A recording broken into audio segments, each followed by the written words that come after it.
Hello, my name is Tanya, and I wanted to share a little bit about the experiences that I've had over the last few weeks with this class. I wanted to start by saying that this has been one of the most emotionally challenging classes that I've taken in my whole career, but I believe it's due to the underexploration of these topics and the representation of the region. I think one of the assignments that moved me the most was the one that required us to read Desert Blood by Gaspar de Alba, Alicia Gaspar de Alba. And I remember that reading about, in a fictional way, about the narratives that I heard my whole life and women getting murdered, authorities being negligent, the state treating the women as replaceable, their reactions of people and the play on religion and the norms that have been imposed to women made me think about my own experiences growing up in Juarez, and not only my own experience, but also my family's experience, my mom experiences, my tia's experiences, and all the women around me, not only my own experiences, but also as an spectator and what I saw on the news. I believe that reading Desert Blood was one of the first assignments that made me realize how brutal, how historic it was to live in the region that I lived in, because I moved here to El Paso 3 years ago. And reading this also reminded me to the conversations that I had with some of my friends from El Paso and their reactions to my living experience in Juarez, and how they made me realize how hostile that environment is. I believe that when you grow up in an area, you desensitize yourself from the violence because it's an everyday event. You desensitize yourself from the violence and you learn to not just accept it as a reality and not think about it in a more deeper way. I believe that's why seeing my experiences from the voice of Gaspar de Alba in a fictional way made me realize how my experiences were brutal, but they were also worth labeling and naming and exploring and understanding, and especially understanding how we got to the point that we reached during the years 2009, 2011, that were the most severe years for the region in terms of feminicide. But I think over the course of the last few weeks, I've learned to understand feminicide as a multifactorial event, and also to think more critically about what the authorities and the state tell you. I think it was on the last documentary that I watched that was called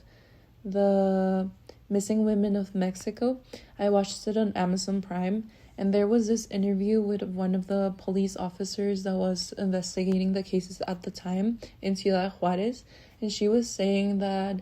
a narrative that was constantly pushed on for the public was that women were missing because of the cartel, but they weren't even talking about the cases of domestic abuse, sex trafficking, and so many other factors that derive from gender violence. And it made me realize how this was a narrative that was given to me as a child, that the reason of women's disappearances and death was the narco traffic. But over the last few weeks, like I said, I've learned to understand feminicide and gender violence as a multifactorial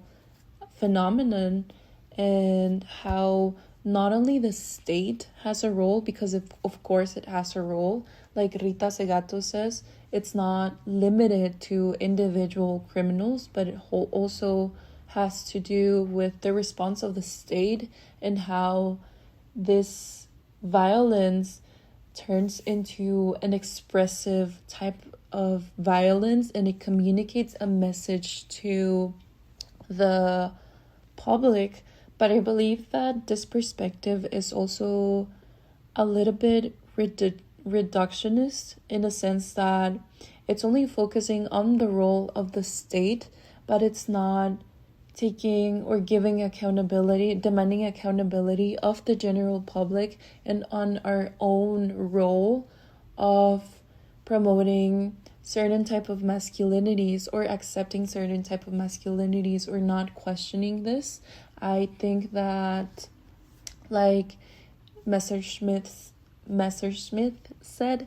I believe that there is a very specific type of masculinity in Mexico that leads to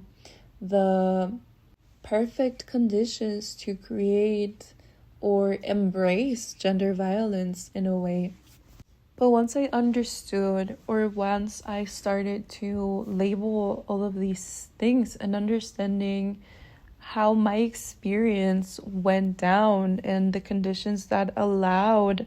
my experiences to happen living in Juarez, I think once I have accepted this and labeled it and understood the concepts that were related to it, the next step for me was understanding what to do next and how I could help my community, how I could continue my healing journey. And I believe this connects to how the cow notes had an impact on my process. I believe that without this, the taking in the information and understanding my reactions to it wouldn't be the same,